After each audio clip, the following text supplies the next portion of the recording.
A Europa avança para a primeira resposta ativa contra a Rússia desde o início da guerra híbrida. Isso é o que repercute nas manchetes da Europa de hoje. Isso é coisa interessante, eu vou desdobrar com você os detalhes.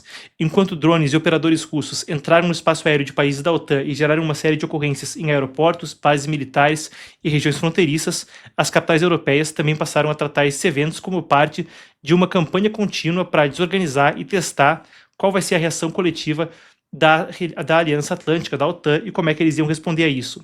Ontem, quando a gente estava cobrindo a incursão mais profunda de um drone russo sobre o território da Romênia, a gente falou a respeito de uma situação da tática de zona cinzenta, uma espécie de tática que traz um custo baixo para o agressor, mandar um drone é barato, mas um custo alto para o defensor, que vai começar a falar em aumentar o percentual do PIB para a defesa, para fazer aí um escudo de drones. A gente está com uma matéria da edição europeia da revista Political, mais ali à frente, mas antes disso, só para dar um contexto, tá? Isso aqui que está do lado é um relatório da Globsec, então, que é um think tank em Praga, na República Tcheca, que calculou em mais de 110 ações de sabotagem e tentativas de ataque que aconteceram vindo da Rússia contra a Europa entre janeiro e julho, principalmente na Polônia e na França, executadas por indivíduos com ligações com Moscou.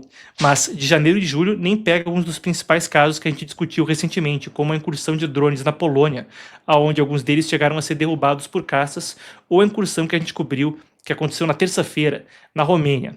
Agora, qual que é o cenário e do que a gente está falando quando a gente fala de líderes europeus se manifestam? A gente vai passar aqui sintetizando uma série das falas que vão nesse sentido.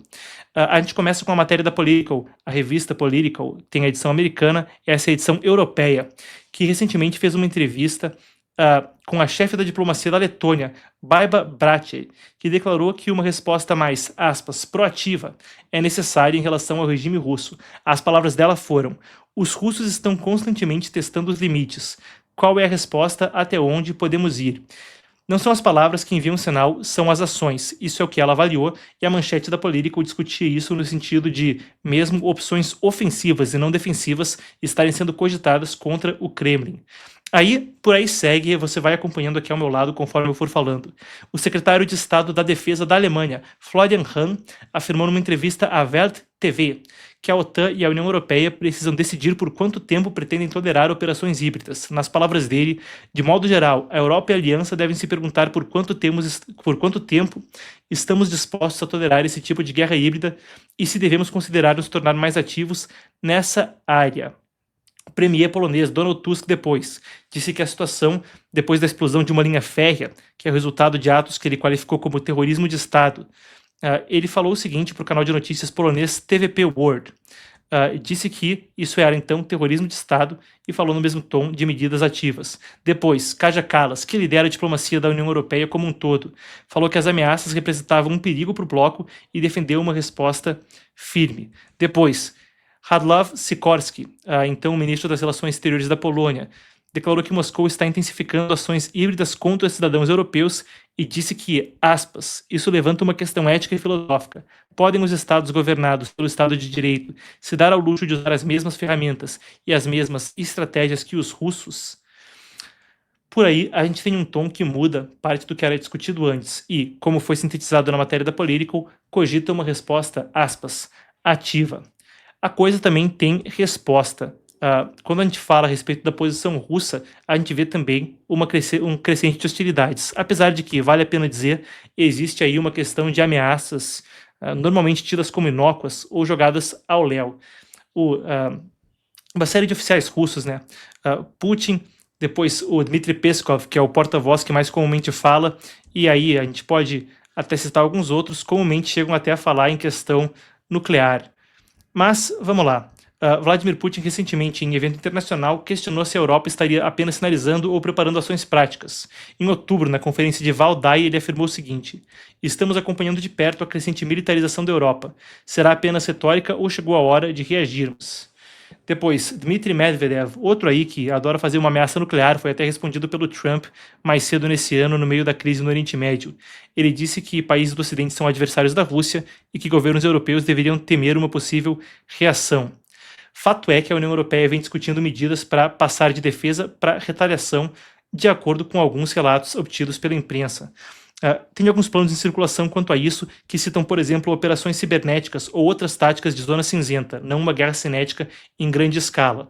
Mas também tem a questão do investimento sobre o PIB subindo de 3%, ou melhor dizendo, o investimento para a defesa subindo de 3% do PIB para 5%, com, no horizonte, a possibilidade mesmo de um escudo de drones sobre a Europa, projeto controverso agora sendo discutido. Pessoal, o programa de hoje, quero até fazer um adendo, foi mais tarde por questões, muita correria aqui no escritório, e eu também vou precisar sair muito em breve. Por hoje a gente vai ficar por aqui. Eu quero deixar um agradecimento especial a todos vocês que estão conosco aqui e deixar um recado. Lembrando, pessoal, enquanto durar Black Friday, está tendo ainda a promoção do livro de graça com frete grátis indo para sua casa, um livro que mudou o debate a respeito de direitos humanos nos últimos 21 anos, e o livro que abalou o regime chinês. 9 comentários sobre o Partido Comunista, série editorial histórica do Epoch Times, na edição especial de 20 anos. Olá, capa em alto relevo, de graça, com frete grátis. Brinde aí da promoção de Black Friday. Não tá bom, então tome, que só os 10 primeiros que assinarem enquanto está acontecendo a live, na semana que vem não vai estar mais valendo, hein? Só para os 10 primeiros que assinarem enquanto está acontecendo a live, a gente está falando de 1 ano a mais, gratuitamente, de acesso restrito à Epoch TV. Vamos fazer o seguinte, deixa eu ver se eu consigo compartilhar aqui a minha tela e mostrar para vocês o que está por ali antes da gente fechar. Então, deixa eu abrir aqui. Aí, consegui, feito.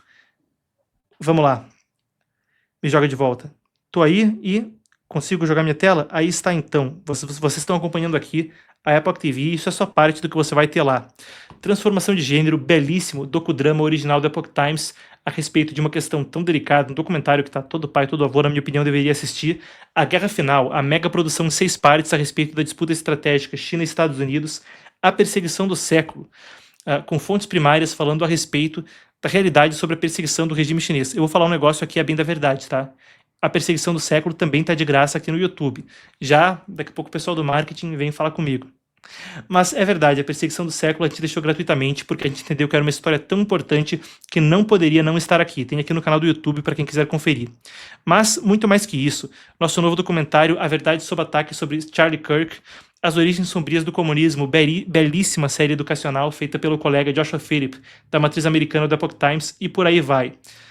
É tanta coisa, entrevista exclusiva. Tá valendo, hein, pessoal? Vai dar para você menos de 54 centavos por dia nessa oferta de Black Friday, e ainda tem o livro indo de graça com frete grátis para sua casa. Esse ano a mais, só para os 10 primeiros que assinarem enquanto durar essa live. Tá combinado, então? Então, tá aqui embaixo o link e aqui do lado também no chat ao vivo. Como sempre, foi um prazer e uma honra. E, olá, pessoal, olá. Pode ser que a gente passe a ter mais programação na sexta-feira. Fica de olho que pode ser que eu esteja no ar também amanhã.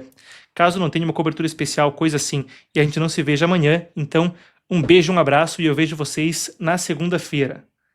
Tá certo, pessoal? Sempre uma alegria estar com vocês, sempre uma alegria estar lendo os comentários. Agora é o momento onde eu descontraio um pouco mais, que nem eu falei, eu vou ter que sair em breve, mas só um comentário aqui que eu tô achando engraçado, pessoal. Tem gente que a realização de que eu estou careca tá caindo aos poucos, assim. Teve gente, até pouco tempo atrás, hoje ainda, tinha gente falando, mas como assim você tá careca? Mas, pô, desde segunda-feira aí que eu já tô exibindo o estilo novo, já dava pra gente ter superado aí, né? É brincadeira, pessoal. Como eu sempre digo, foi um prazer e uma honra, e é um prazer e uma honra estar sempre com vocês. Nos ajude a te ajudar a ver um mundo mais amplo, expandir teu horizonte de consciência e entender o Brasil à luz do mundo, agora à luz da história. Link tá aqui embaixo na descrição e no chat ao vivo, promoção para levar o livro de brinde, acesso restrito à Epoch TV, todas as produções originais feitas no Brasil, feitas lá fora e por aí vai. Certo? Então,